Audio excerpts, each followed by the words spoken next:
Let us pray. Dear God, we come together tonight to discuss the safety and security of our city. Lord, we ask you right now to touch hearts and minds, Lord, that we may listen, that we may hear, that we have an open mind, but most of all, Lord God, that we won't come to this meeting with problems, but we come to this meeting with solutions. And we give you all the glory, honor, and praise in Jesus' name. Amen. Now we have Director Todd Warren. Good evening. I want to thank you all for coming out, and most of all, I want to thank you for your support of the Orange Police Department. Our success is based upon our unified action according to a well-thought-out plan, and we could not do what we do the way that we do it without your help, without your input, without your support, and most of all, without your prayers. I look out and see a lot of women, mothers, grandmothers, and I have a praying mother. My great-grandmother was born in 1898, she died in 1997. And I believe that I am who and what I am and where I am because of those prayers. So we want to thank you all. She said anytime someone does something for you, always say thank you. And I want to thank you for your support. This is not easy. It is a thankless position. I have 28 years in this profession. I worked every aspect of this profession, and it is not easy. But we are willing to put our lives on the line for you all to maintain your safety and security.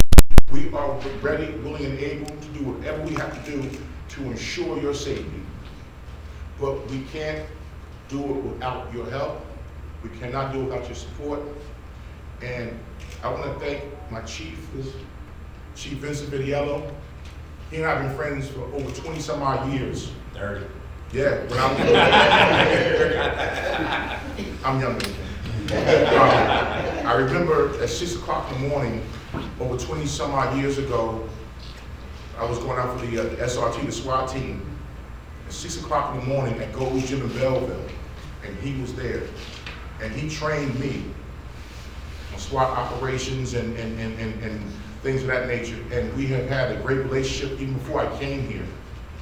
And there's no I in team.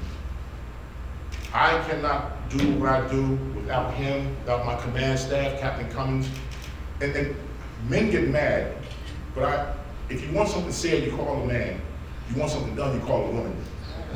And that's why we have promoted the first African-American female captain in the history of the Orange Police Department. And Captain Cummins gets it done. If you want something done, if you want every I dotted, every T crossed, you call Captain Cummins. You want a program that's going to be all over the place, you call me and the chief. But I'm glad you guys came out. Your concerns are real. Your needs and your desires are real. Your feelings are real. And we take this very seriously. And I waited around because I have to leave here now and go and represent the department at the Essex County Prosecutor's Office function, which started at 6.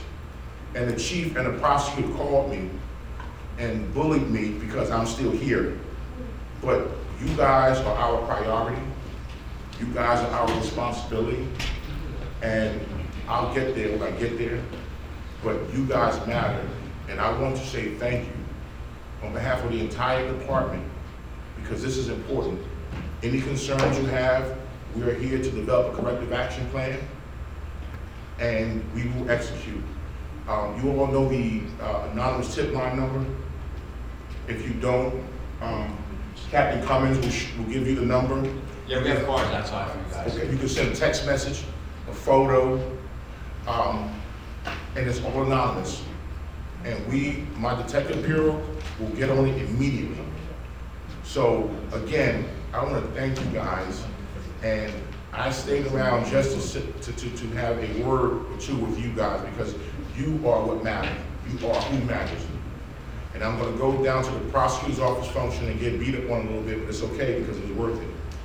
And anything that you guys need from us, please reach out. I have the best staff in this profession.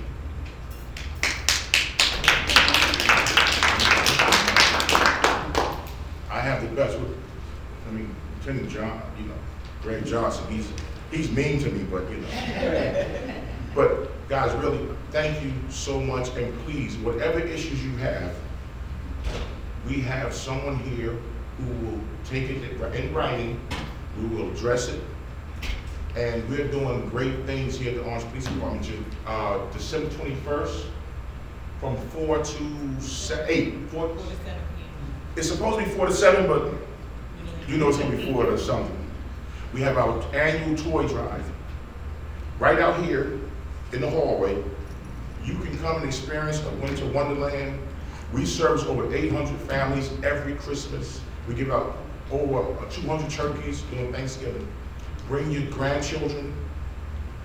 We have more than enough toys. We're gonna have hot chocolate, cupcakes, everything. And it's not just for the kids. You can come and enjoy yourself. I mean, you don't have to bring a child. That's not a requisite. Just come. You guys are a part of us, and we are a part of you. We can't do this without you. So if you don't have any grandchildren, come anyway. If you do have grandchildren, bring them.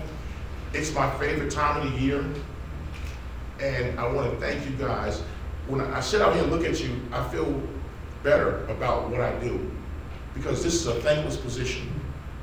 You get blamed. When something goes wrong, you get blamed. When you do something right, no one says anything. But you guys coming out here at this time on a Thursday night just lets me know that everything's gonna be all right. And most of all, I'm gonna ask that you continue to keep us in your prayers, because this is not easy. When we leave here, we go home with football coaches, with parents, with community activists. We're trying to help folks find jobs.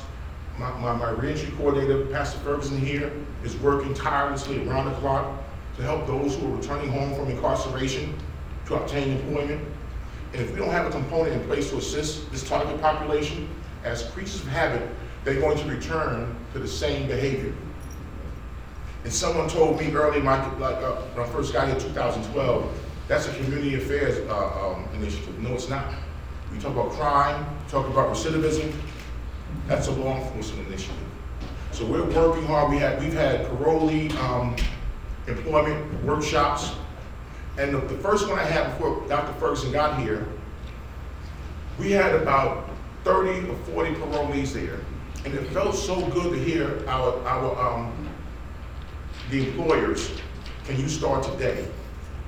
Can you start tomorrow? Here's a card, report to this location, wear this outfit, and mention this name. It felt really good. We employed, the very first time we did it, we employed over 25 young men and women.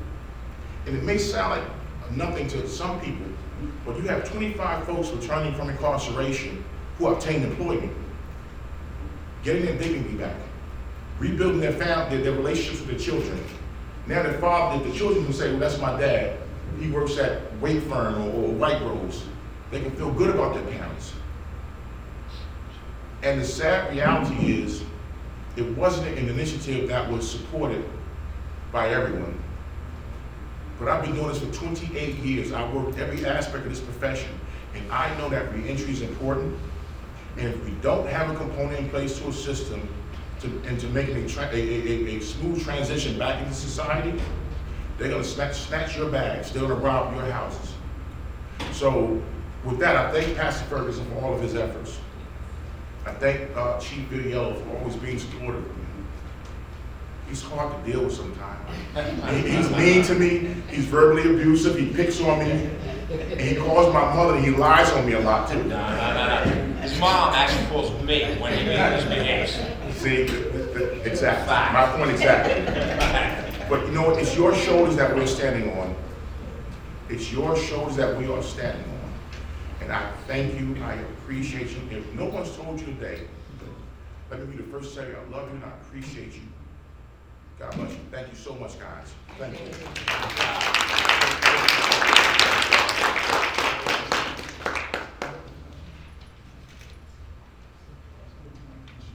Next up, we're going to have Councilwoman Bogan say a few words. Good evening, everyone. Good evening. I just want to say thank you so much for each and every one of you coming out tonight for the PCC meeting. It's important. I'm so glad that we got this meeting going again. It is something that each one of our various streets or blocks or corners can come and they can air their differences out to the administration. But in addition to that, you can also give suggestions as to what can be done. Some people, you see some people who complain, and when you complain, you don't offer any suggestions. Like my mother said, you can get more with honey than you can with vinegar. These men are phenomenal men. They're easy to talk to. So find you a police officer or even though this is the PCC, our fire department is wonderful too. I was just with Captain Cummings on Saturday night where Officer Sims, that's standing back there, and firefighter Mike Dawson was given a presidential award by a nonprofit in Newark. So we have a bunch of great guys. They're young, so I look at them as being like my sons. They're somebody who I will take up for. They are people that I totally trust. I'm so glad that this one particular person made sure that we had this meeting, and I'm looking at her right now. Y'all know who it is. It's Ms. Johnson. And Ms. Johnson and I have also talked about the press that we get as a city in Orange. Like if someone got shot in our streets, it'll be on the first page of the transcript. But we have so many great things going on here in the city of Orange Township. I just saw where the school system was named in the governor's, Best Educators of the Year. I think we had 26 school teachers that were in that. Ms. Small maybe to tell you that because she's on the Education Foundation. We have great things going on in the city of Orange Township. We just don't get our story out. So Ms. Johnson, Mayor Warren and I, the business administrator, we are going to be meeting with the transcript and local talk to see how we can get our word out. But it starts with you. And I think if we bombard the mayor's office, the police department, any director with the good things that are going on in Orange, and we just start bombarding the newspapers, they're going to have to let our stories get out because it's going to be too much and it's going to be too wonderful for them not to do that. More importantly, I think everybody here tonight is here because we all love Orange and we think Orange can be the best that it possibly could be. We're proud of our town. We're proud to live here. And I just want to say thank you so much. I'm not going to stay long. I took a new COVID vaccine yesterday, and I'm not feeling so well, but I wanted to come and let you know that I do support you. You have my number. A lot of you know where I live. You can come and knock me in the doorbell for me anytime. Thank you so much, Chief Vigiello, Captain Cummings, and all of the police staff. Y'all have a wonderful night. Thank you. Hello, everyone. Again, don't forget we have cookies and coffee out there and hot chocolate, so please take it at your leisure. I'm not going to be long because we have a wonderful presenter tonight. Daniel Rivera, a.k.a. Bookham. He's fantastic. He deals with kids, troubled teenagers. He's a rapper, he's a lot, and he's going to give you a nice presentation. Great guy. So when the director was up here speaking, that's no joke. I've known him for so long. And we bring our relationship to the department. He's my brother. And we treat our police department as we're a family. It's not a normal police department. We actually, we have our little kids here and there, but we love each other. And not only are they family, but you guys are a family. If anyone knows me, they know if you contact me, I will do anything in my ability to help you out. Yeah. Or do what I need to do. Because I don't care, maybe somebody thinks your view on something, your perception is minimal. I don't. If it's an issue to you, it's going to be an issue to me. So it's up to me, it's incumbent upon me to see in your eyes and to try to help you and get that situation solved. And it's such a pleasure to be up here. It really is. To speak to the community, to be around everybody. I have, and as the director said, the mayor, great guy, Councilwoman Woolman, love her. They always give us support. The council's great, the city's great, we all get along. And I've been here 30, 35 years, going on 36. And I've always had good mayors, a lot of good mayors, some not so good. But this mayor and this administration is the only one that ever just goes out of their way for the community, for the police department, for everybody, and truly cares. I mean, they truly care. They're always out here during COVID, right? The week of, we're going out, we're giving gifts. The seniors, to the children, the kids, we're giving them presents. And this is all on our own time.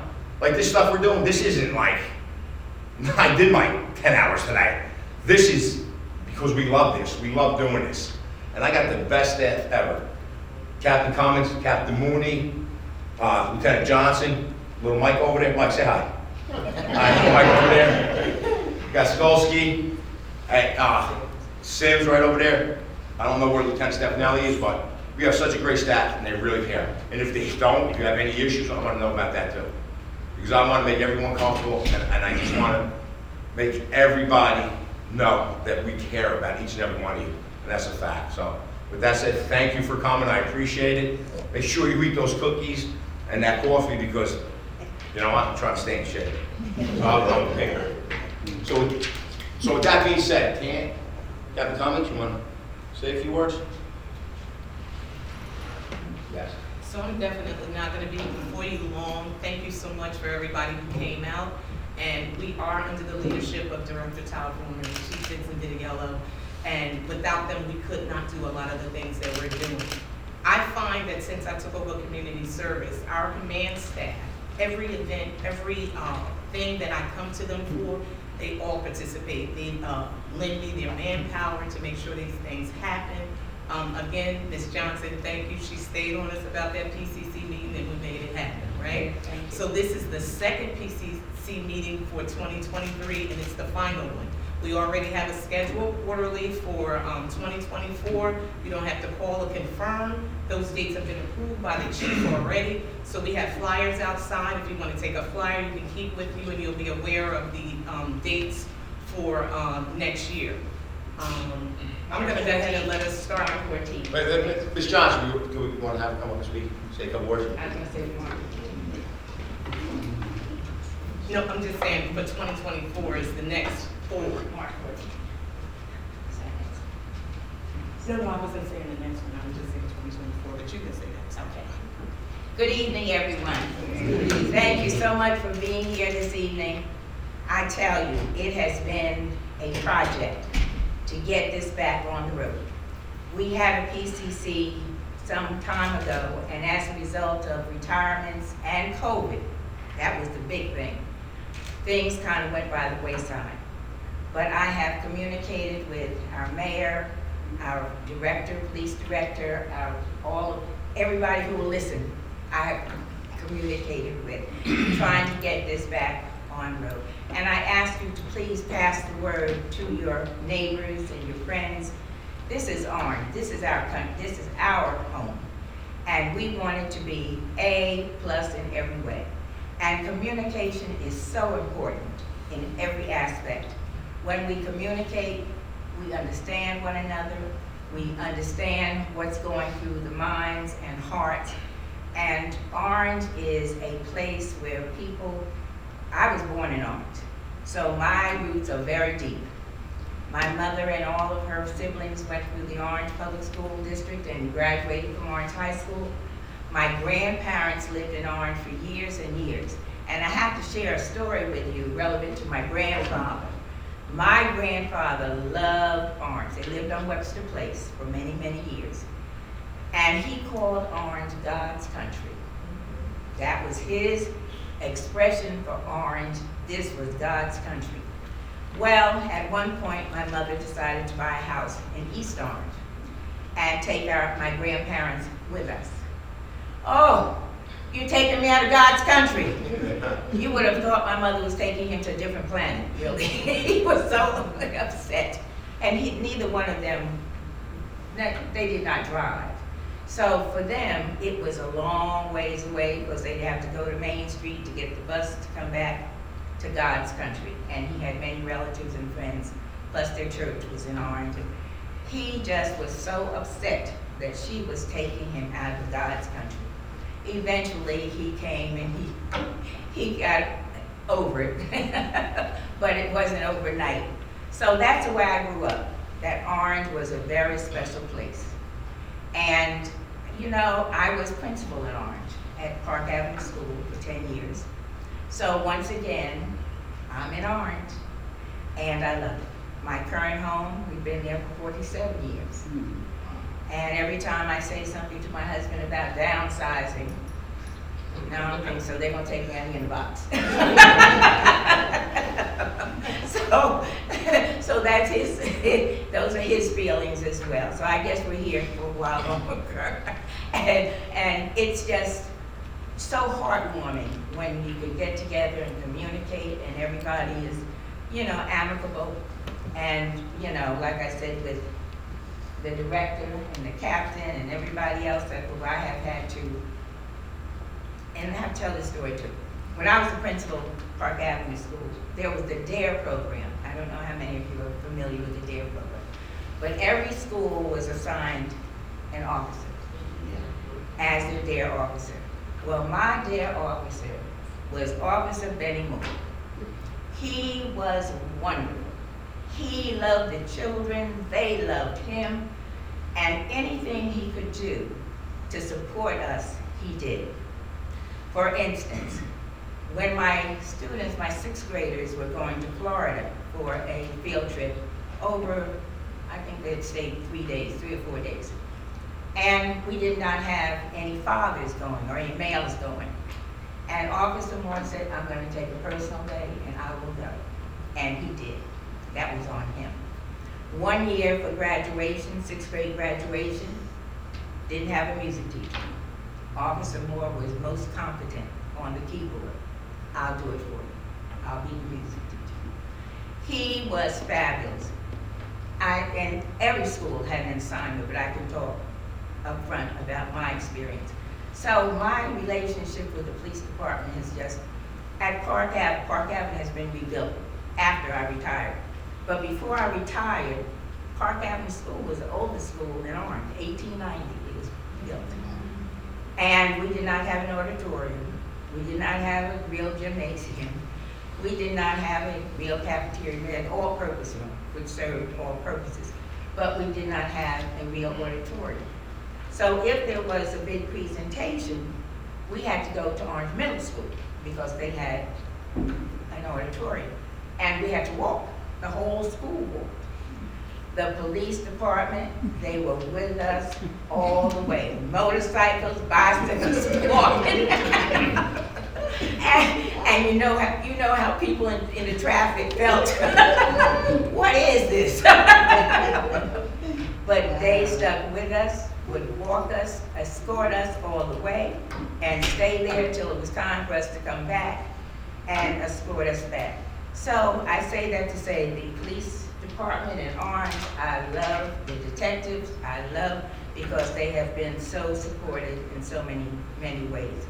And we have a number of new officers, I understand, and I hope they are introduced, those who are here, and let us know how many, whatever, what their duties are.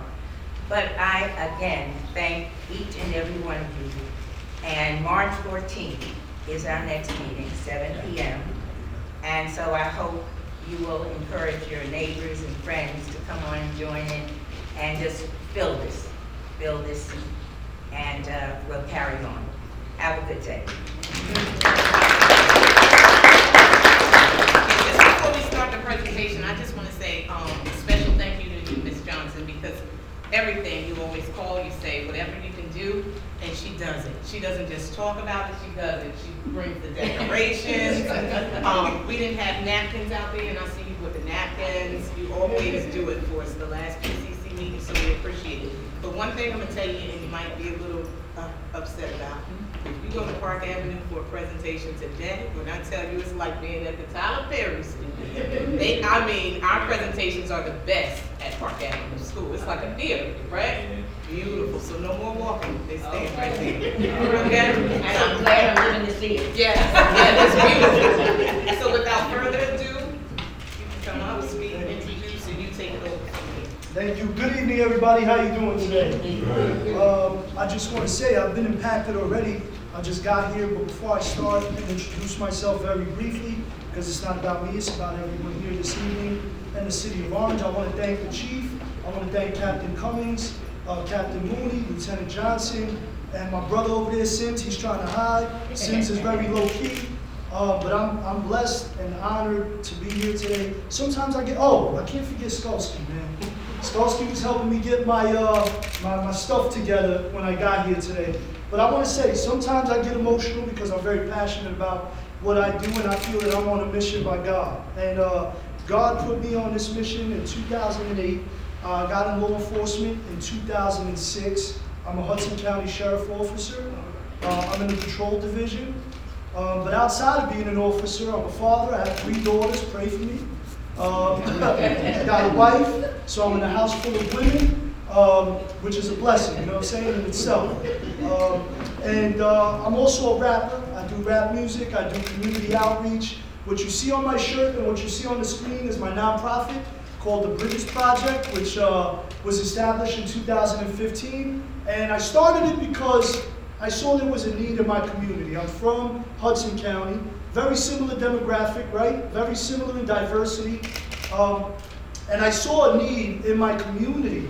And God spoke to my heart, you know, and he told me, you got to start something. And it's ironic because one of my friends, Johnny, who just came home from jail, we're talking one day, and he's like, yo, man, you building bridges, man. You really out here building bridges. I said, oh, Bridges Project. That sounds good.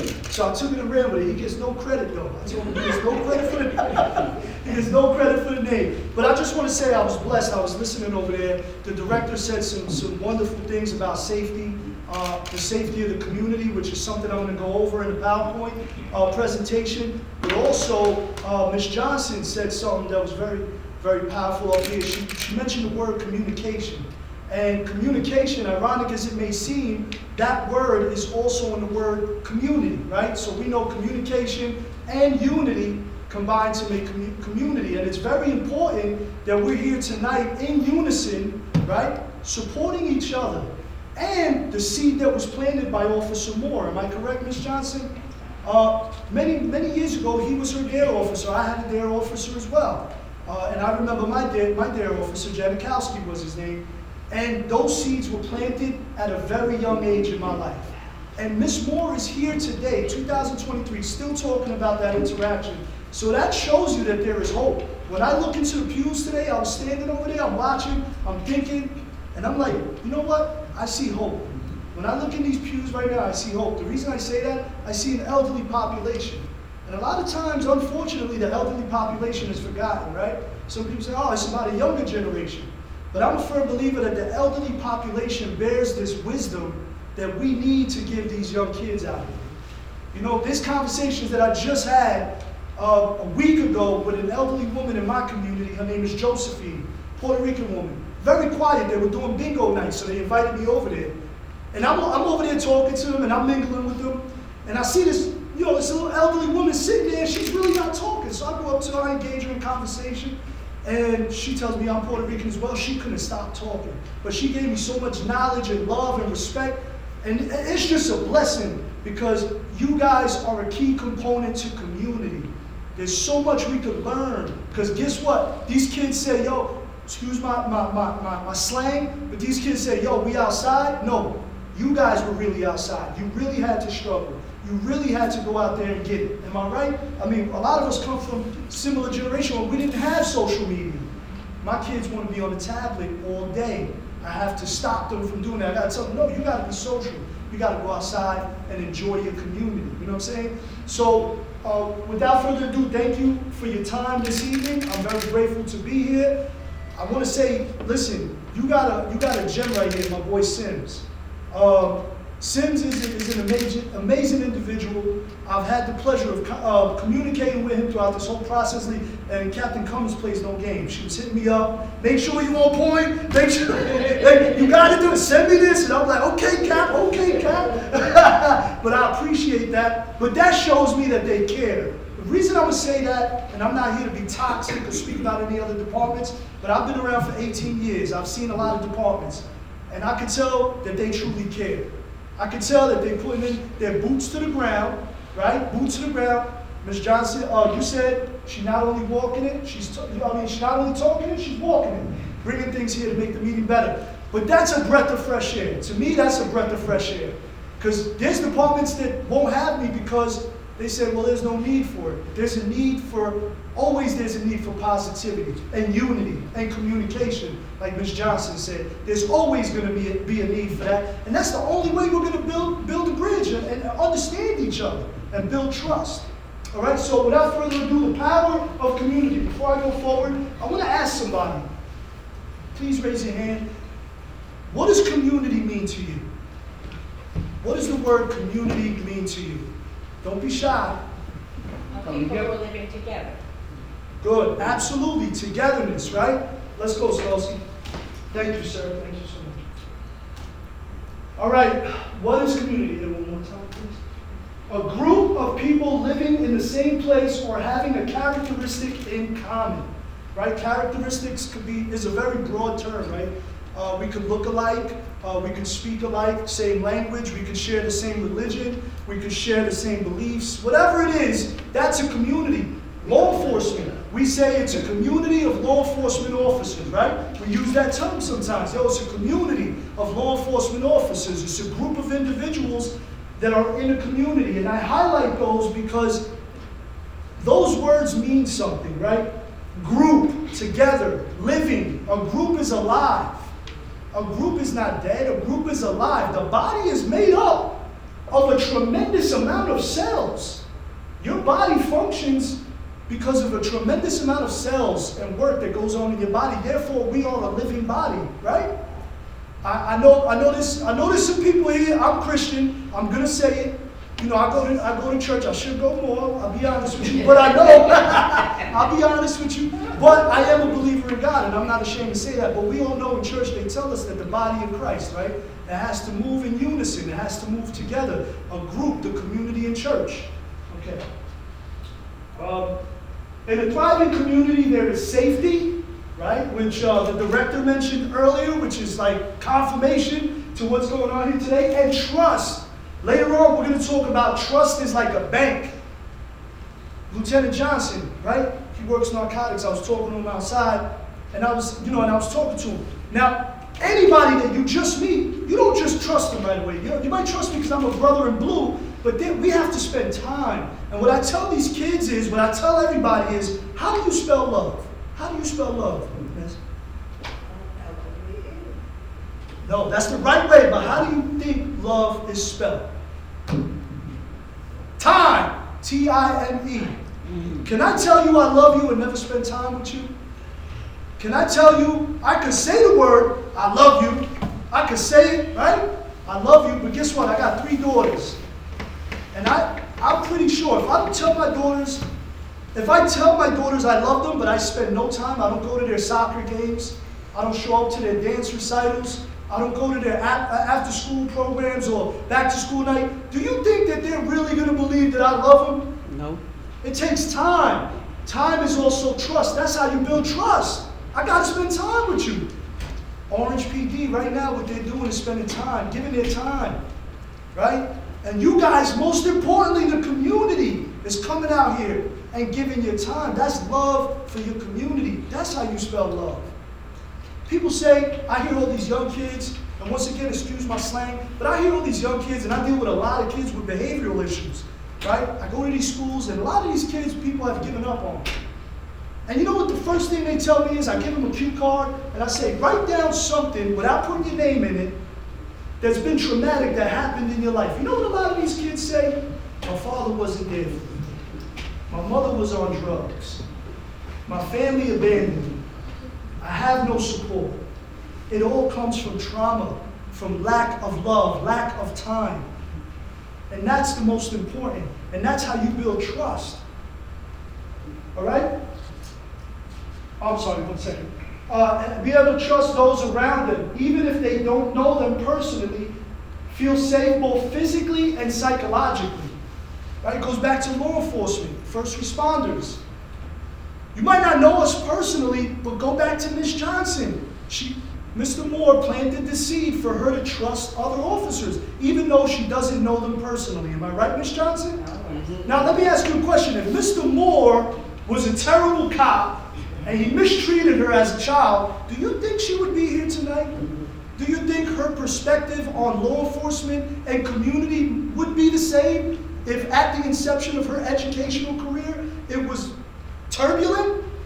Be honest with me. Do you think she would be like, right? We've all been through trauma, we've all been through things, and it'll leave a disdain, it'll leave a stain in your mind, in your heart, right? But he planted a powerful seed, and she's here. How many years later, Ms. Johnson? How many years? How many years later since you knew Officer Moore? Oh, well, they discontinued the DARE program. I still know Officer Moore. But they just, they But how many years ago was that program. you had contact with him? But I've been retired 23 years.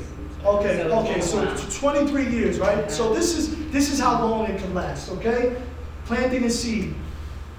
It's not only physical, it's psychological too, because mentally, right? We make these perceptions. There's a scientific study that says within the first 7 seconds, we make a judgment on somebody.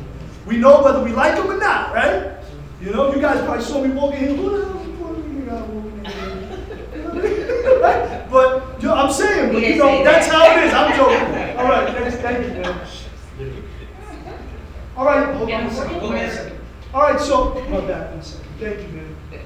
I'm going to show you a video, a very powerful video that I came across when I was working on this project. And it's a video which goes back to what Ms. Johnson said, and a lot of these officers, and Officer Sims is a school resource officer, which is one of them. To me, I'm not just saying that because this is what I love to do, but everybody loves the proactive cop, and I love the proactive cop too. I work narcotics on loan for prosecutors. I love it. We need proactive cops. Sometimes proactive cops get frowned upon because they're like, yo man, they really aggressive. But guess what? Their aggression comes from passion, keeping negative things off the streets, keeping our community safe, right? But there's a way to go about it, right? We talk about de-escalation now in law enforcement. But I just want to say that this video impacted me because it showed a similar interaction as Ms. Johnson. You're going to see in this video, I'm not going to really tell you what's on it, but I just want you to watch the video and think about the interaction that Ms. Johnson had with Mr. Moore. Yeah.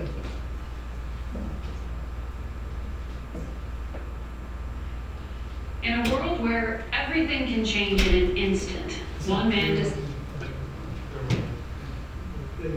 In a world where everything can change in an instant, one man decided he had no time for grudges. Here's CBS's Steve Hartman with Tonight's On the Road.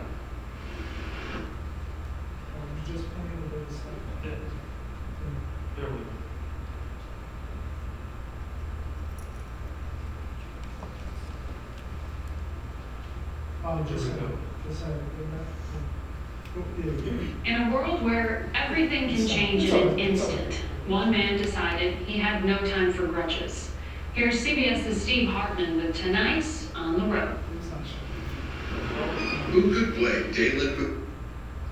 That's all right. All right, so real quick, the video, unfortunately, we can't watch it, but the video is about Mr. Hartman, who was a former convicted felon, right, in Pennsylvania. He had a lot of negative interactions with law enforcement throughout his life. At one point, he even hated cops.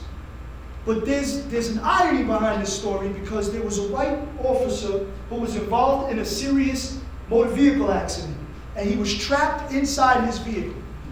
Other police officers arrived on scene. They could not get him out of the car. You know, so the car was about to be engulfed in flames. This gentleman, former convicted felon, let's keep it real, right? Black male, who is tatted up all the way up to his neck. Somebody might say, well, ain't no way he's going to help that cop. Ain't no way he's going to come to the aid. Guess what he did? Mr. Hartman came out of his house. He saw this cop struggling in the car. He saw other officers trying to get him out of the car. Hold on 1 second. And he somehow, there you go. Oh, it's not. It's all right, it's all right. All right. So he pulled him out of the car. He even says in an interview, he says, I don't even know how I pulled that door off the hinges. Because he literally pulled the door off the hinges and got the officer out. a black man, fully tatted, convicted felon, took out a white officer and saved his life. Right? Now, we see all these images on social media, on news outlets, negative images. But I still have hope that there are people out there. That's why it's very important that we don't judge a book by its cover. It's very important because we don't know somebody's walk in life. We don't know what they've been through. And guess what that officer did? When that officer got out and he was ready to talk out of the hospital, he was in tears crying because he couldn't believe it. Decided he had no time And for I'm questions. gonna, Here's There you go. CBS's Steve There you go. Hartman with Tonight's On the Road. Who could blame Dalen McLean for hating the police? He was falsely accused of pointing a gun at an officer and spent a year in jail before a jury finally acquitted him. Not to mention the countless traffic stops. What happens? Typical running is you just pulling off from your house and you get pulled. No traffic violations. How does it make you feel about police in general? Definitely a lot of animosity, as in, if I seen them, I wanted to go the other way. And that was the bitterness he brought to this street corner in Uniontown, Pennsylvania last month. Dalen says he rushed here after hearing a huge crash. There's just a lot of screaming, a lot of chaos. Oh man, I get chills when I think of it. It was a bad traffic accident involving a police car. Officer trapped inside, gas tank leaking, flames spreading toward the cabin. Another officer who responded to the crash tried to rescue his colleague, but couldn't get the door open. And that's when a lone bystander stepped toward the burning wreckage. That bystander? Mr. Dalen McLean. I don't know how I got that door open, and I grabbed him out. All of a sudden the door just gets ripped open. Jay Hanley is the officer Dalen rescued. It's amazing when there's true love in people where they can meet you out of something like that, no matter who you are or where you've come from. There should be more people like that. And certainly, if there were more people like that, there'd be more moments like this. I hate to see you, man. Appreciate it. God bless you, man. Thank you. Last week, Dalen came over to check on Officer Hanley and meet his very thankful wife. Yes, you did a dinosaur hug. He's a good man, I can tell. That's the other thing they're grateful for. Despite all his run-ins with the law, Dalen still believes there are a lot of good cops worth keeping. We're waiting for you to get back out there. I appreciate it, man. Thank you. In times of rage, So, as we could see, it was a beautiful, beautiful interaction. And, towards the end, you can leave it there. That's good. Thank you.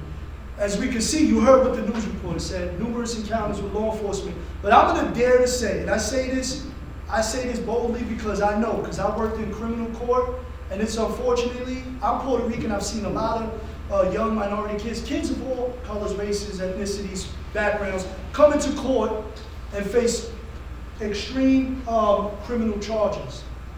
You know what I mean? So I've seen them, and I've made it a point to talk to them. And I'm not just saying this because I'm up here today.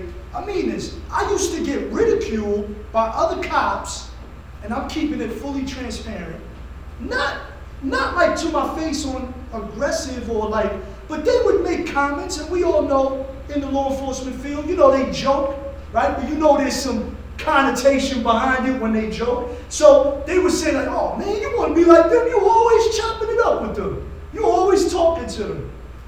And I got discouraged at one point. I won't lie to you. I used to go home to my wife. They say, don't take the job home. I used to be so discouraged. I used to be like, man, what am I doing wrong? I walk into the holding cell area. There's a bunch of dudes in there. And I would talk to them. I felt comfortable talking to them. Yo, man, what's up? Hey, Rivera, man, yo, can you find out my court date? I got you, man. It cost me nothing to show compassion. That's the way I looked at it. So what I'm going to dare to say is this individual, this man that saved that cop, somewhere along the lines, there was a Sims, there was a Captain Cummings, there was a Officer Moore, there was a Johnson, any other captain, Captain Mooney. There was an officer that they encountered that made an impact in their life, that a switch went off and they said, wait a minute, not all cops are the same. Listen, that officer, I don't know who he is, But, right? Who knows what his thought process was before that?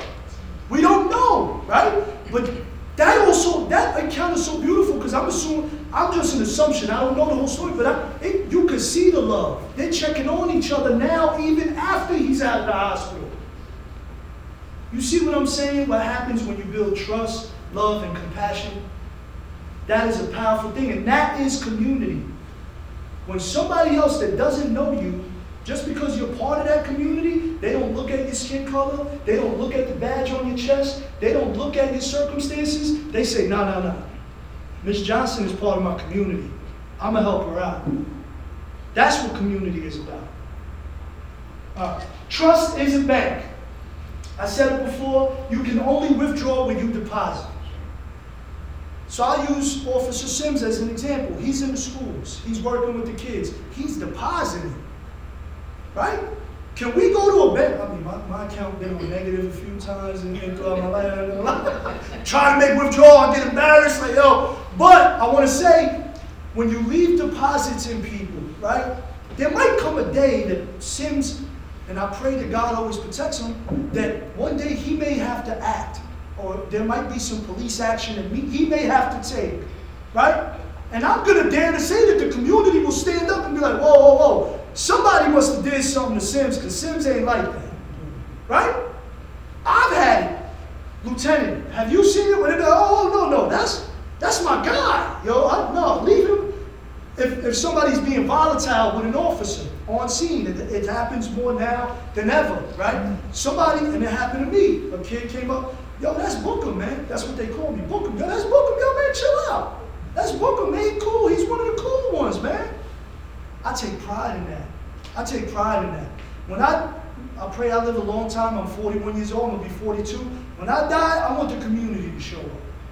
Because all my brothers and sisters in law enforcement, they're going to wear their dress blues, and they're going to show up. But how much of that love is genuine? See, when you're in the community, when you're part of the community, you become the fabric of the community. You become family. And then what happens is, a loss is a loss for the community. We all seen it, right? Somebody passes in the community, be like, oh my God, right? That's what it's all about. Leaving deposits, depositing into your community, depositing. So one day, God forbid, there has to be a withdrawal. You have a positive balance. Yeah. Camden County. Does anybody know what Camden is? Raise your hand if you've heard of Camden. Okay, Camden, yeah. So Camden, my brothers and sisters in law enforcement, you know, in 2009, Camden was voted the most dangerous city in America. The most dangerous city in America in 2009. 2012, they revamped the whole department. It used to be Camden City Police, but they broke it down, they disbanded the department, and they created what you see here. Oh, I'm sorry, go back here. Thank you, man.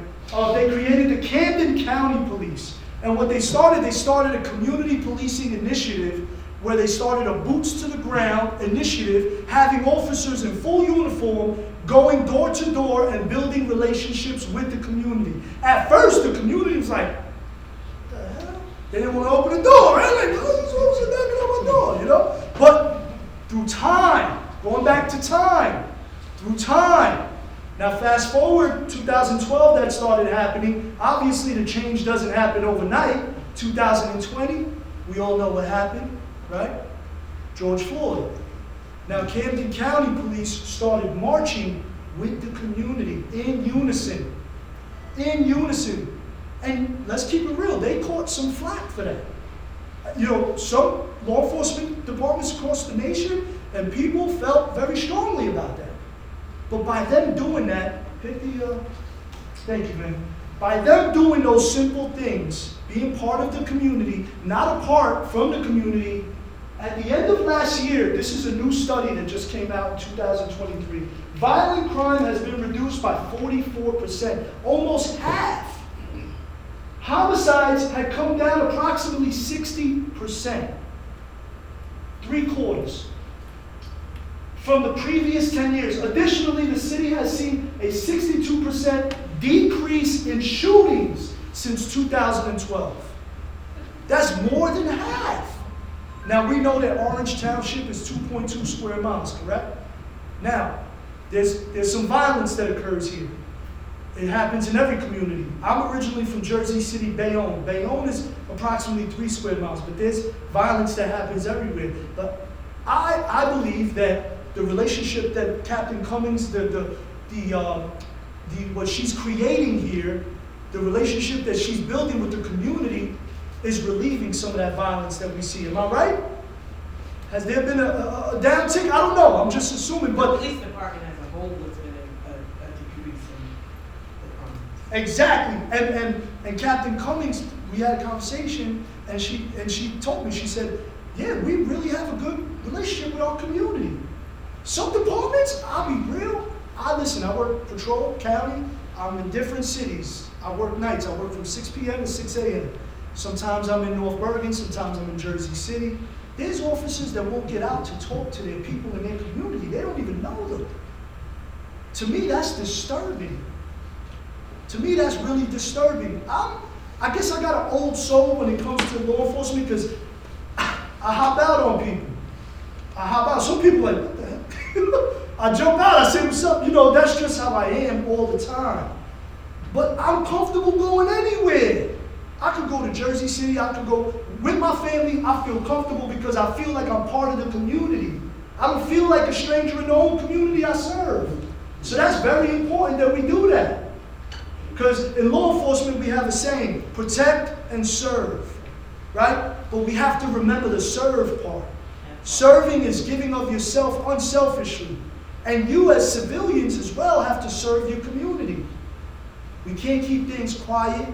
We can't hide things in our community that are poisonous to our community, because what happens is it discourages the very fabric of our community. And it makes our job as a community harder. All right, next one.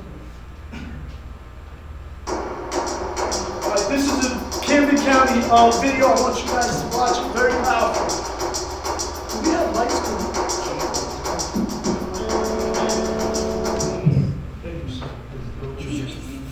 Doing it again? Oh, that's good. All right. Sorry.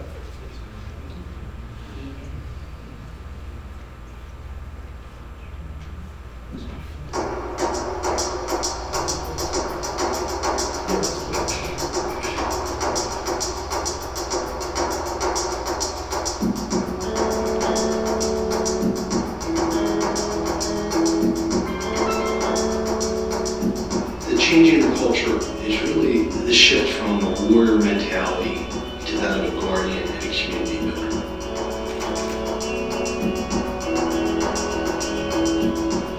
The solution to our problems in our most challenged communities does not lie in a pistol and a pair of handcuffs.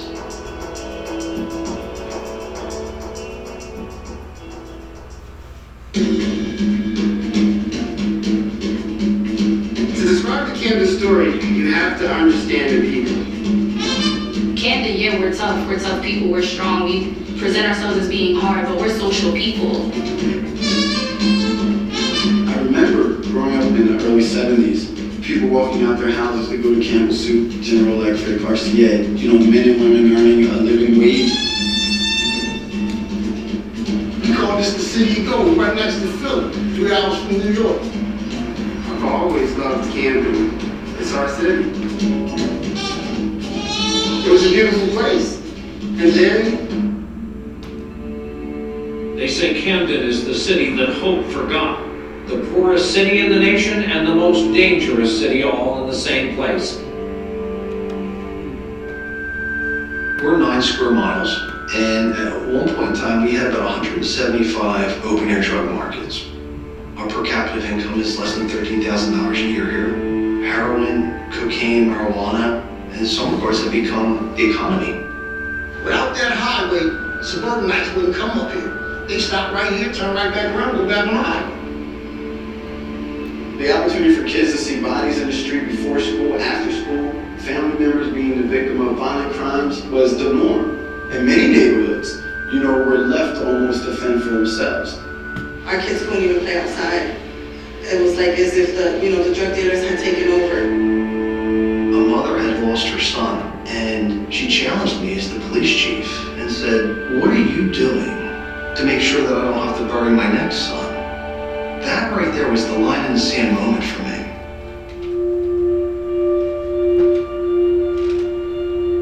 Camden's my hometown, that's where my roots are. I wanted to try to make people's lives better. I worked narcotics in the city for almost a decade.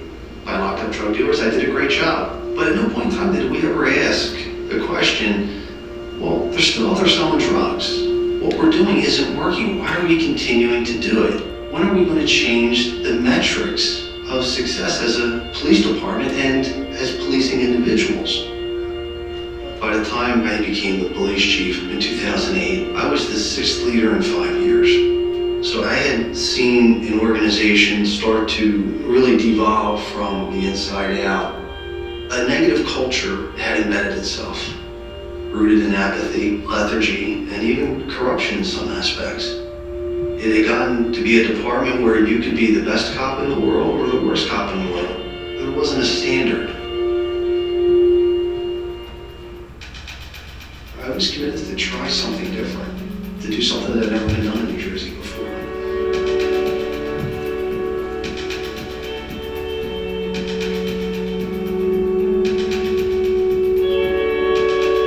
Seldom in life do you ever get the opportunity to hit the reset button. I really didn't care about your past. I didn't care about your gripes, your grievances. I told the officers in the neighborhoods, I don't measure the number of arrests you make, and I don't care how many tickets you write. We want you to build relationships. What I want to see are people sitting on their front steps and children riding their bicycles. Generally, the only time we ever knocked on somebody's door, it was when bad things were occurring. It was either a moment of crisis or a moment of enforcement. But when people saw that we were there to help, when they saw that we would be in that neighborhood with a greater level of frequency than the drug dealer who was standing on the corner, people welcomed that. We started giving the community back its neighborhoods strategically. Princess and Wildwood was one of our most dangerous corners in the city.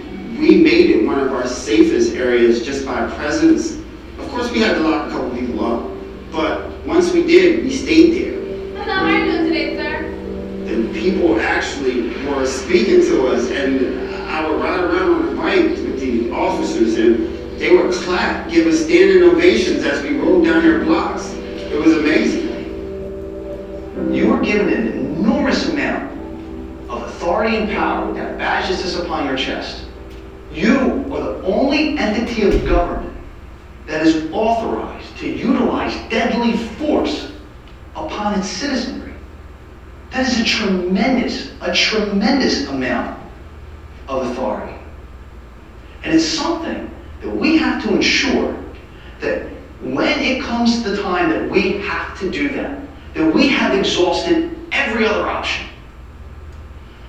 This is about a culture of de-escalation, not just training in de-escalation. Culture is a shared set of values and beliefs. Culture is not a rule, it's the standard of which we hold each other to. The reason why people call the police is because So a very powerful video. It goes up to, I think, 12 minutes, but we got the basic concept of what Camden County did over there. It's very powerful, and it has to happen everywhere. But I love what I see in Orange. I love what I'm seeing between the police and the community, and it's very important. I went to another community event not too long ago, and there weren't many people there. There really weren't many people there. In fact, people really didn't care what was going on in their community. And to me, that's very disturbing. You know what I'm saying? Because we live here. This is where we're from. Your kids, your grandkids, your sons, your daughters, they should feel safe. They shouldn't feel oppressed in their own community. And we need to highlight those individuals in our community that suck our community dry. We can't hide them from society, and we can't support them and act like they're not there. We have to work in unison with law enforcement, safely, right, and smart, in order to come to a conclusion where that's no longer happening in our community. One of the worst neighborhoods in Camden is now one of the safest. Why? Because officers were boots to the ground. There were elderly people, there were women, children that were scared to come outside of their house. a prisoner in your own home. That's not love, that's not community. Community is safety. Community is love and respect. Being able to feel safe in your own community. So we go back to the word community. Ms. Johnson mentioned it earlier. Communication and unity. It's in the word community. We gotta communicate. Something's going on, do it appropriately. There's measures that you can take. If something's going on in your community, there's numbers you could call. You could remain anonymous. If you want to, express something, a concern that you're having, you could remain anonymous. All right? But we need to be active in our communities and be positive. Sims.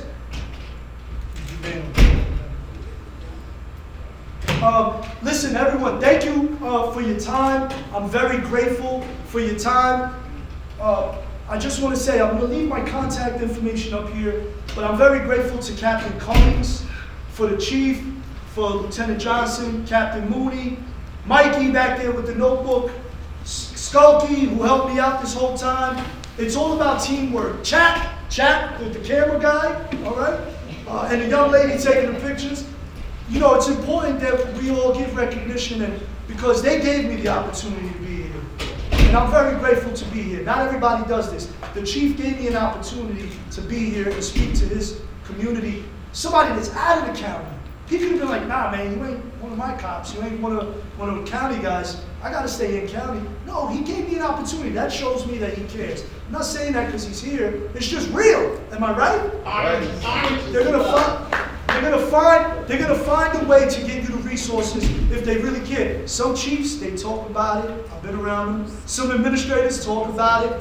They talk a good game, but they really don't care. So with that being said, where's my boy Sims at? Right here. Sims, come up here. Yo, take a picture of this QR code. If you're not too tech savvy, we can help you, give you the information. But I want Sims to say a few words because Sims is the man, and me and him talk. And I feel like sometimes I'm older than you, right?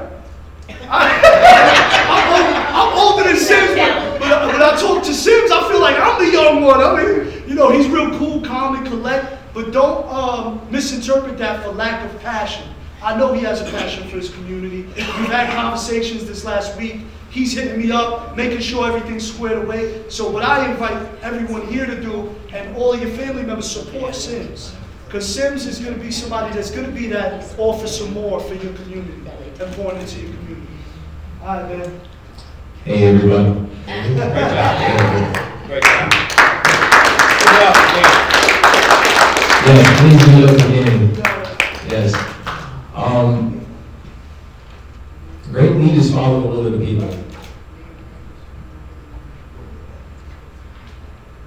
We wouldn't be us without y'all. Y'all wouldn't be y'all without us. We need each other. We're like heads and tails. You know, different sides of the same coin, but we work together.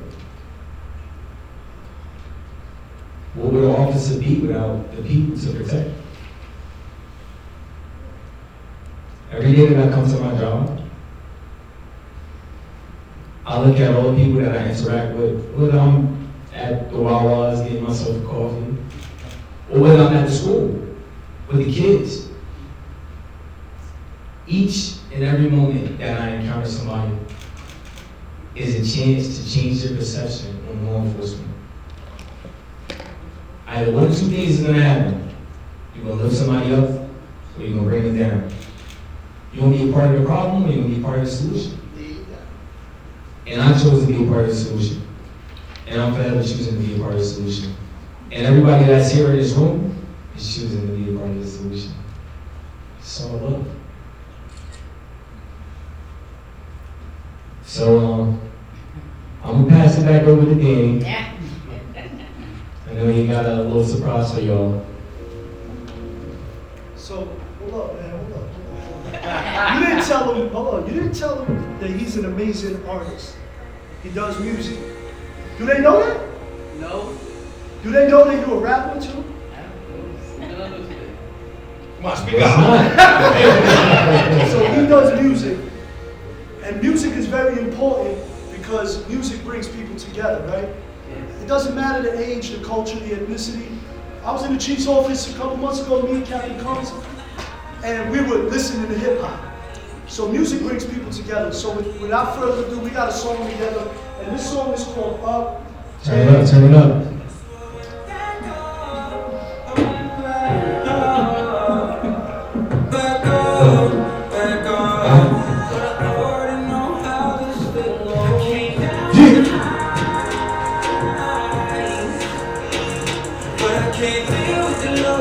I need everybody to put the peace sign up right now. Put the peace sign up, everybody. Don't be shy, peace sign up. No little fingers, please. Let's go. Yeah, check it. Yo. Yeah, yo. Every man encounters moments of regret and despair. Roasting on thoughts, God. It's not a moment to spare.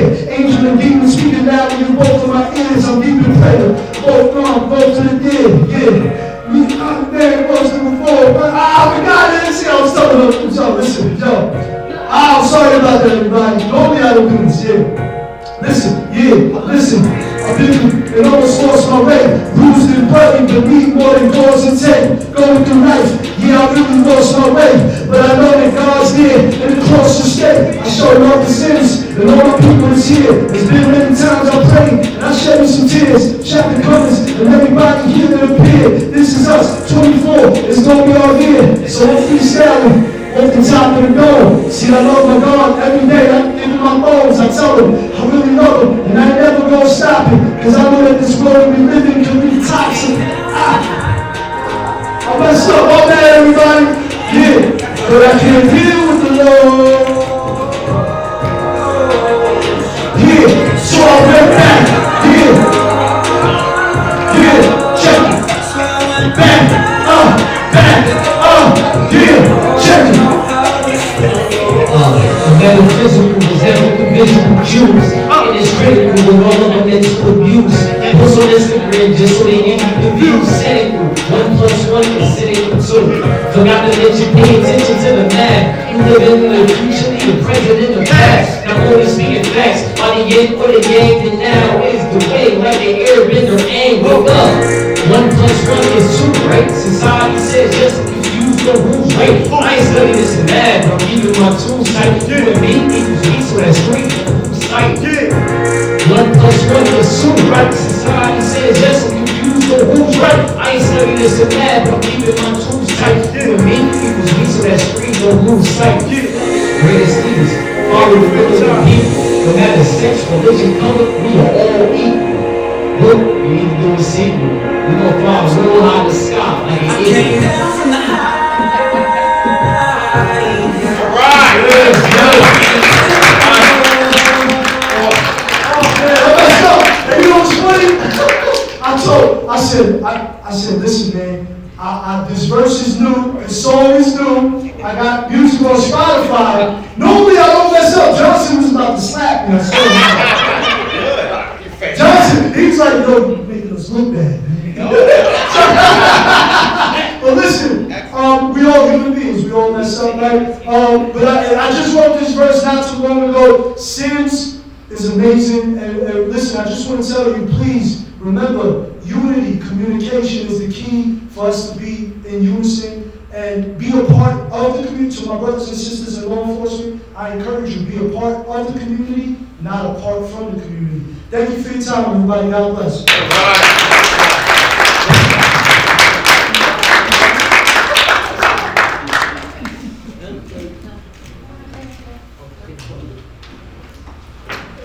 Councilwoman Hilbert? Yeah. Oh, any questions? Say it one more time? Would you like to come up and say a few words? Oh, guys. Go ahead. Come all the way to the front. I don't have much to say. I'll just say it from the angle. Good job. I didn't know you had bars. Good evening, everyone. I'm Councilwoman Quantavia Hilbert from the West Board. I just stopped in to enjoy the wonderful presentation. Thank you so much, Dan, for coming by. And I want to also congratulate our police department and Captain Cummings and her team and everyone that's here. These are the faces of our community, and they serve us, and we're grateful to have them. And they're not just in uniforms and come in and then leave the community. They are there every time we call you guys. You guys are there. And you go over and beyond for us every day. So we thank you for prioritizing communication and accessibility and visibility in our community, because our community is nothing without our protection and without the law enforcement officers who come here every day to help and serve us. Even though they have families back at home, majority of the time when they go home, we're still on their mind. So we have to make sure that we praise them and we thank them and we give them courtesy and an opportunity every time we're speaking to an officer. So thank you so much, guys, a wonderful presentation. And don't forget that there are 2 more sessions after this. So make sure you guys put that in your calendars. There's gonna be another one, I believe, March 14th. March 14th? March 14th. 14th, yes. So please, when you come, tell everybody. When you come through the door, make sure you have 3 more people coming behind you, because we need to make sure that this room is always packed, because we can't just be, we can't reach everyone, right? But one person bring 3 person, another person bring another 3rd person. That's how we keep the community flowing, and that's how we build that culture that Dan was talking about earlier. We create that culture, that environment where our police knows us and we know our police. So thank you so much. You know, I think coming here is one thing, but community policing also means that cops go out to meet in the communities. Their original community policing in New York, that's how it was done. The cops would go to small community events. So in other words, bringing everybody here, but you go to this. This is a huge part of the community, but you really want to get to the pocket of community that are there, and I'm sure you're doing that. We are doing that. See, this is a different purview. We want people to come into our house. Sure. We want to speak to you guys. We want to give you cookies. We want to give you hot chocolate. We want to give you. We want you to see what we do in our house. We are out there in the community. Sims, Skolsky, Captain Cummings. You know, we encourage people to start block watches. We encourage people to invite us to their meetings. Right. Because without you guys, we wouldn't know what's going on. You are our partners, right. And we are here for you. And we love going out. We really do. We love talking. I love talking. Captain Cummings, Cap, any input on that? Our guys in the community, they're out there about starting block watches and community service. We have the information, Officer Skolsky, to make sure you get it. If anybody here is interested that doesn't already have an active block watch, on how we can get it up and running. Does everybody have a block watch? Are they all a part of it? Are you guys a part of it? Had one since COVID, 40 years ago. That is not so much. Do you guys invite me? Pardon me? You guys invite me to the meetings? Have you invited me to the meetings? Sure, you have come. I've come, but have we had them lately? Because I love going to the meetings. No, Okay. we had them since the summer. Yeah, but if we should start having them, because I love coming over to this. Yeah, we just, like I said, COVID really. And even with, like, you guys can call me at any time, any situation, any issue, call me. You guys will have my cards? I'm just talking about the community policing concepts in New York early on. Oh, yeah. That we're done with, recognizing that there would be certain community-oriented kind of cops. I understand. And then they would ask to find out where people were meeting in their community, so that it wasn't just, and I can understand here you want us here, but I think for your purposes, you want to be out. We want to be out there, and you know what? We are. We have a neighborhood stabilization unit led by Captain Mooney, Lieutenant Stefanelli, and Lieutenant Greg Johnson. They're called the neighborhood stabilization unit because they are within in the communities. They ride bikes, they walk. Right. Unfortunately, we don't have enough guys that are walking every time, but we are out there. And you guys want to talk about your unit and what you guys have been doing out there? Yeah. So. Who's on the bicycle? I haven't seen anybody on the bicycle. No, we have people on the bike. Yeah, a lot. Down in the, I haven't seen them in our area. Yeah, I'm sorry. I know that Renee, but we were at your house, myself, the chief. Oh yeah, she said that. Yeah, she was pretty last time. Pretty mean, but like Ms. Johnson said, it stopped after COVID. Yeah, but we did go to everyone's houses who had, an event. Yeah. But we're talking about now. being that we hired more personnel, we do have walking posts again, we do have bicycles again, and we are in the communities. You want to speak on that behalf? Yeah, so the neighborhood stabilization is it's a bunch of things. It's not just if you have a particular crime or a problem in a certain area. It's for the officers to engage with the community, to talk to them, to get to know them, to just get a one-on-one with their concerns. They have the bike community as a part of it too. They're walking Main Street, they're talking to the different store owners. So they're doing a bunch of things. It's not just, kind of like what you were saying earlier, and Ms. Johnson, not just, okay, we're here, we want to lock someone up. It's not just about that. Obviously, that's a part of our job too, but it's also understanding what we're doing, why we're doing it. You also identify community leaders at that time. You also identify the people who have their eyes and ears open, and that's Absolutely. kind of. And me being a narcotic guy, you are my biggest ally. Yeah. So I need you. So I know that just from being a narcotic guy, and that's what we teach these guys. We implement all those things. It's not just do as I say, and this is what I'm saying to you. We're communicating. Actually, what ideas do you have?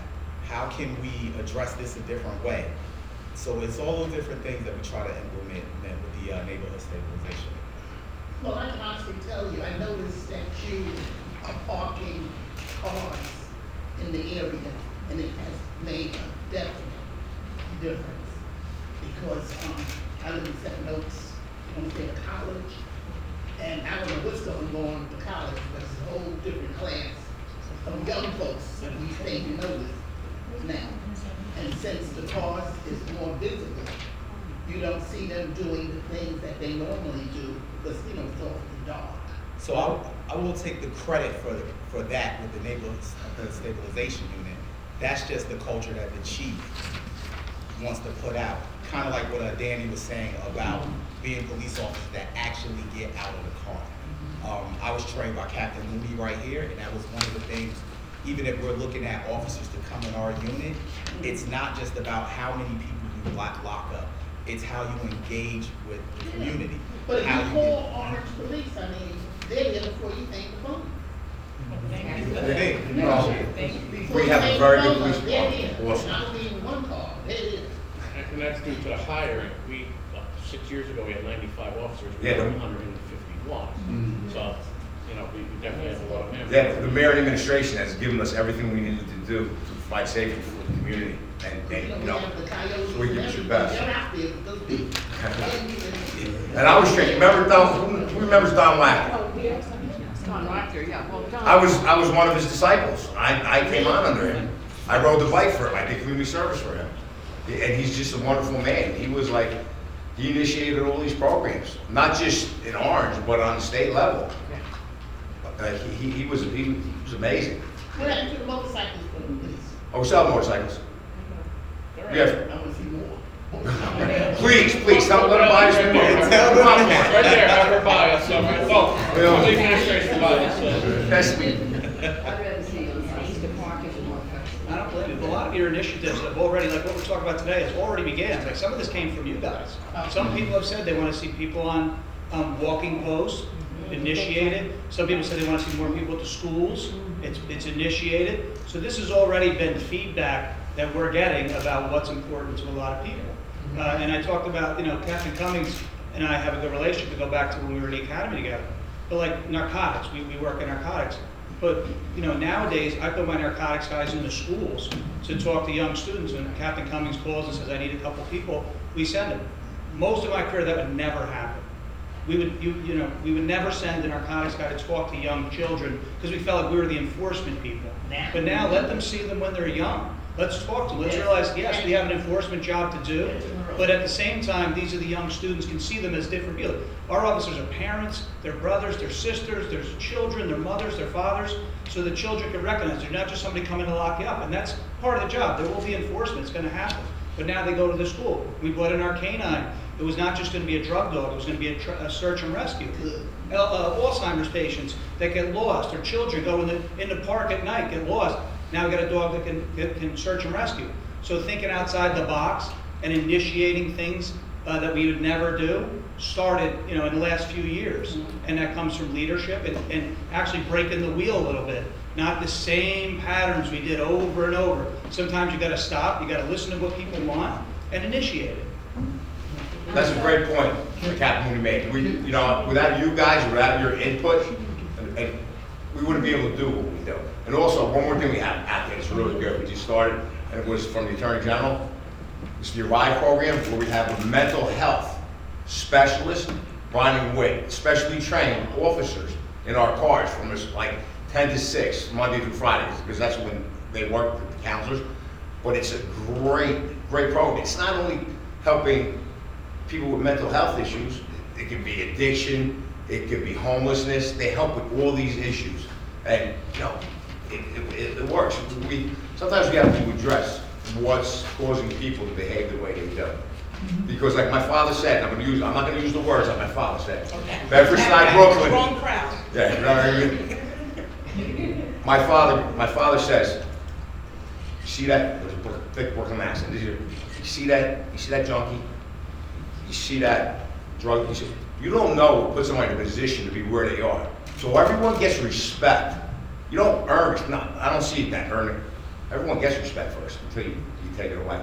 Because we never know what somebody went through in their lifetime or how they got there. So that's how we do it here. And that's what, not only me, but all our staff and the director, that's how we try to teach our young kids. Because we love you guys. I want to reiterate what Captain Mooney was saying, relevant. I'm so glad to hear you're back in the schools, because when the DARE program first started, they told them, the officers, to start with 3rd grade. And when the officer came to me, I said, no, we begin at the beginning. I had a preschool class in my building, and I had them start with the preschoolers and move on up. You have to catch it while you can. You're right. And mentally, and So after the officer went in and he said, preschool? I said, yes, preschool, kindergarten, they see a lot, they take it, yes. Don't take it for granted that they don't know what's going on. And he came, he said, you were right. He said, you were right. He said, I was amazed at some of the things the children have seen and, experienced and heard. And of course, the little ones are going to give it to you. They're going to tell you. Let the children talk. The children. That's a reality. That's a reality. You're 100% right. I just wanted to say, as a resident, I've been on about 44 years. I've been active in different volunteer positions, library, things like that. And as one person, I'm a little hesitant to deal with the police department. Okay? I've seen different things, I've experienced different things. But I must say I'm proud to be in Orange. There's a greatness in Orange, and I feel a pulse, and I want to be a part of that pulse. I'm familiar with the councilwoman. I was lucky enough to help her, and she's a great representative of the city. And all of you guys, I feel like I'm home. Yeah. I really feel we're family. This is your home. Yes. And I just, I want to do my part as an individual. Not talking about nobody else. I can only control what I say and do. I put God first. And you know what? I think it's going to work. Oh, it will work. We want it. We'll together. Happy work together. Yes. I love the hand. Most of you guys know me, and I never miss an opportunity to speak to the community. That when we hear those sirens, we all pray that you get home safely to your family. It goes both ways. If you feel an extra oomph, that's us. Okay? It goes both ways. We got your back. We got you. We got your back. Thank you. Thank you. You better be right, because we're going to come after you. But just know, here, for all of you guys, yes, all yes. of you guys, everything, I speak for the Thank you. community. Us too. We know appreciate it. that. Thank you. Okay. Thank you. I would just like to say, under the direction of Director Tom Warren and Chief Vincent Villiello, right, Vin, okay? The future of law enforcement, like we said, since, like I'm in my last year, right? Whether I leave or not in a year, when I have 1 year go. Nope. But Sims is the future, the younger ones represent the future of the police department. And we realize now where law enforcement is going and the things that have happened nationwide, that it's not important to have a bunch of robotic police officers or a bunch of cookie cutout. And the chief is really good with putting round pegs and round holes, right? Different people have different gifts. And Danny, he was talking about being ridiculed for his passion for interacting. Because sometimes, back in the day, maybe they might not, I'm not calling them soft, or that type of compassion, or that type of empathy for the community, that you're supposed to be here to protect and serve, right? That's what it calls for, the old calls for. And like you said, we do a lot with the protection, right? But we forget the service portion of it, right? We have to be in serving positions. We can't do this effectively if we think we're superior to you guys, right? We're equal. Like Sim said, I don't know the whole rap, but the one plus the one. We definitely do need our community. We do need to listen to what you're saying, because the quality of life is just better for everyone when we're cohesive, right? When we're together.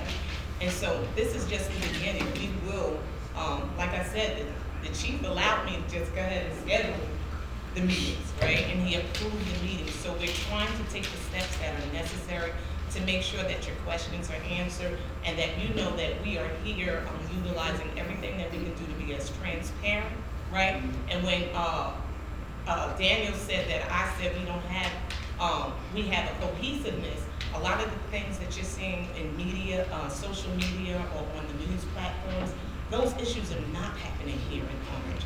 And it's because, for one, under the chief is no tolerance for it, right? And we have things in place like internal affairs and things that will correct any behavior if it's not indicative of how the chief wants us to be out representing not just the police department, but the city of Orange as a whole. So we are here for you, and we need those prayers, and we just gotta continue to work together. So that's all I have. What happened to the calendar? Of the meetings, right? Yeah. A calendar for the year with all the details and stuff. Did she Oh, pass I it out? remember that. You remember? Yes. Yeah. The police and the The firemen. Yeah. Oh, you want the men on? Yeah. I can make it All right, guys, it's in order. Take your shirt off. starting with the chief.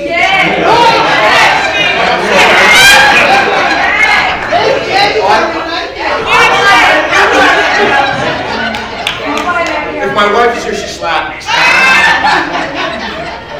Man, the only thing I would correct you is I would be April. Spring.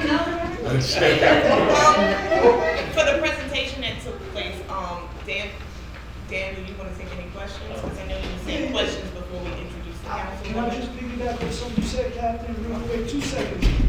She said, well said, it's breathing a breath of fresh air. Law enforcement officers, my brothers and sisters in blue, breathe a breath of fresh air. Hop out, like lady said, see, that's important, the support from the community. But when you hop out of your vehicle, whenever you go somewhere, you should be a breath of fresh air. The community should know you, they should feel comfortable with you, and they should not fear you, they should see you as a breath of fresh air. So that's very important, but thanks again. Any questions for me, or, before I go? You have a card? My information's right here. If you want, you can just, if you need anything from me, like in regards to anything with your community, because this is their town, I just encourage you to go through them, and they'll reach out to me, because I don't want to circumvent what they're doing here. You know what I'm saying? But if you have like any kids or something that might need, something with music, or they're interested in like something, they can reach out to me, and anything involving your community directly, you reach out to your department. Thanks for the time. And Anybody shout else? to Sims. Yeah. Shout to the new guy back there. I see you over there.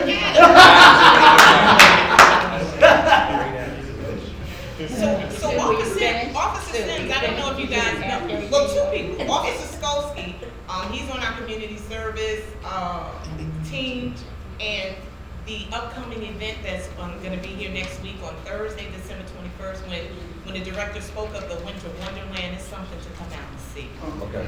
It's something to really see the smiles on the families' faces and everything. But Skolsky is a retired Marine, and he's directly responsible for a lot of, how you say, the boots to the ground, running and getting the donations for the toys, along with 2 other sergeants from the Marines. So when I tell you we get a massive amount of toys, special thanks to his efforts. We really appreciate him.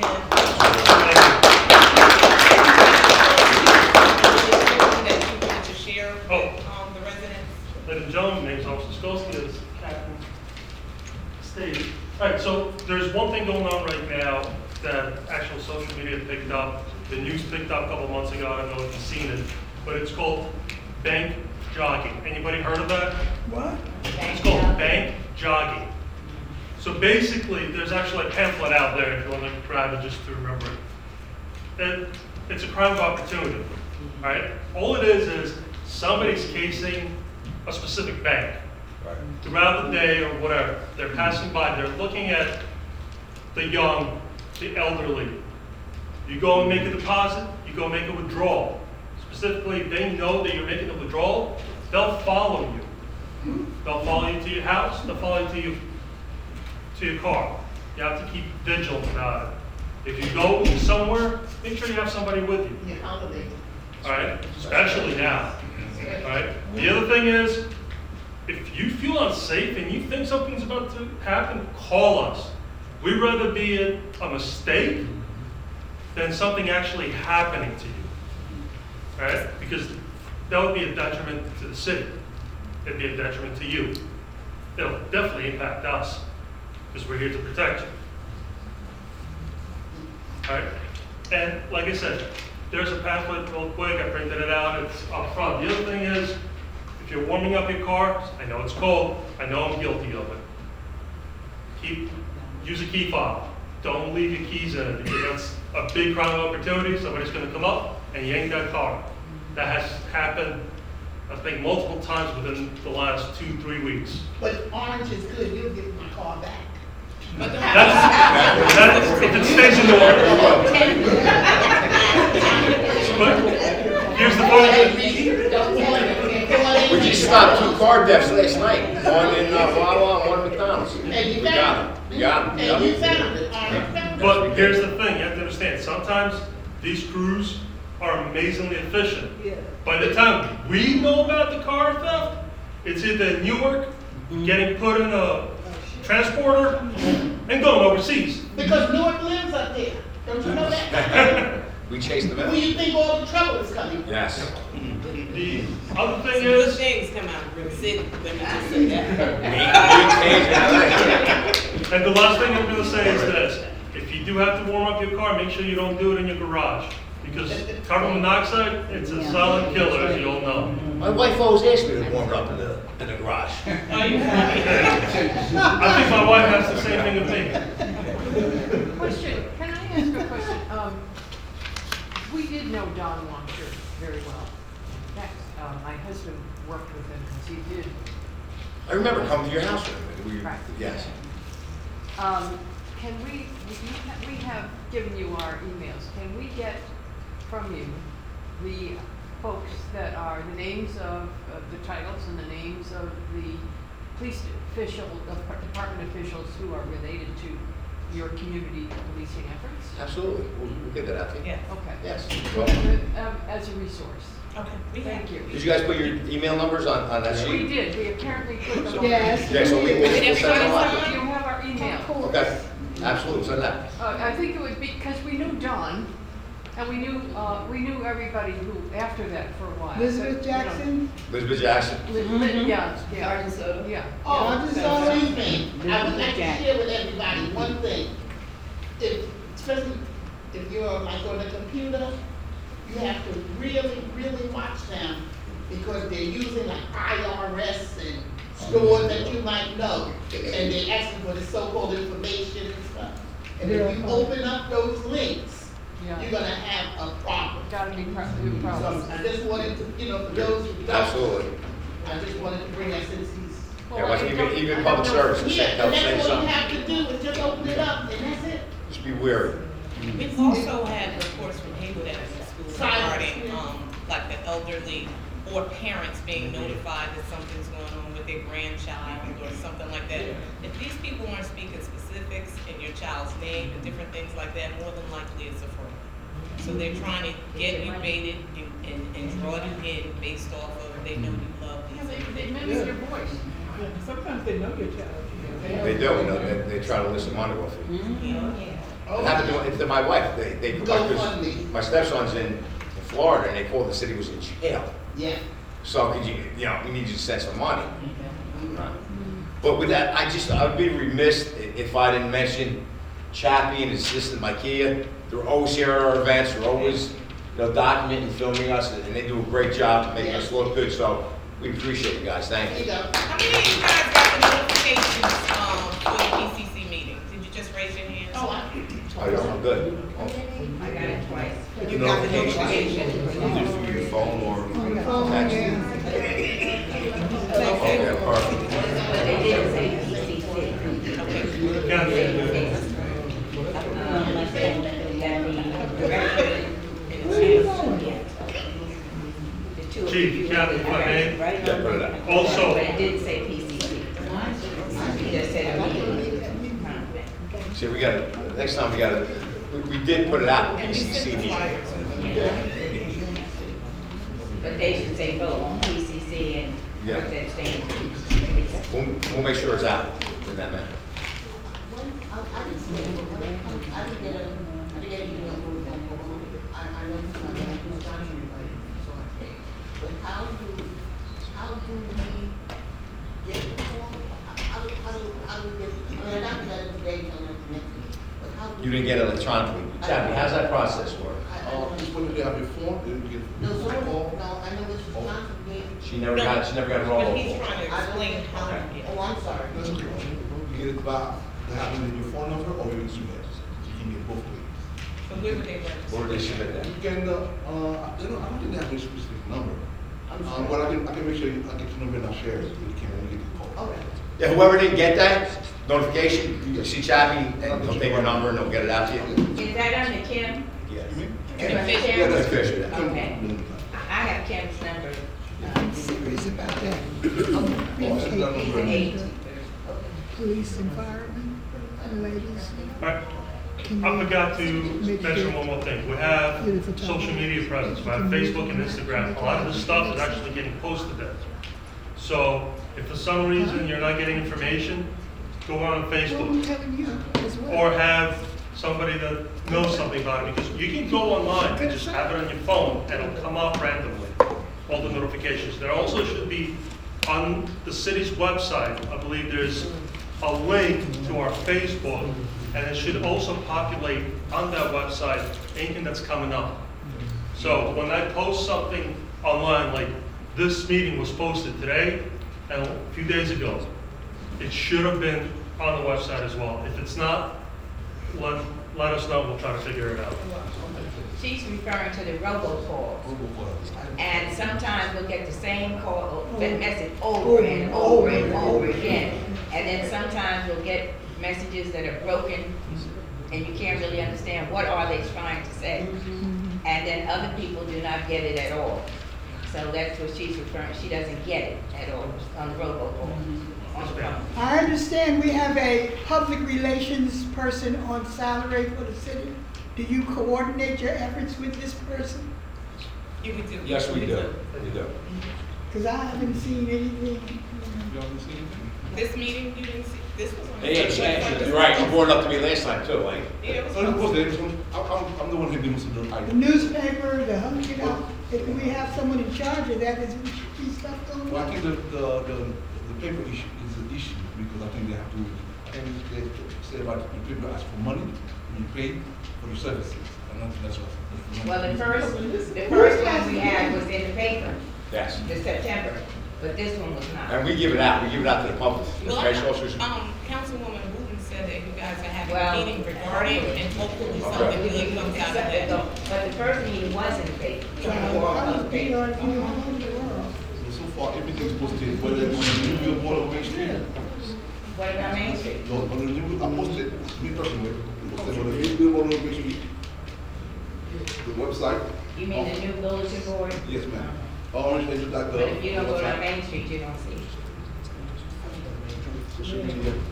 Yeah, that's right. It's a bit, Trying to explain it. it's relatively new. Yes, ma'am. So we're working, you know, to get the information out so that you Yeah. guys are aware. And hopefully to get it reinforced a few times. This time it was twice. Well, you told me about the coffee with a college. You only Yes. had once, so I made sure I submitted it for 3 times this time, but I don't do that. Well, yes. So we're working. Yes. Yeah. Yeah. Chief? Yes.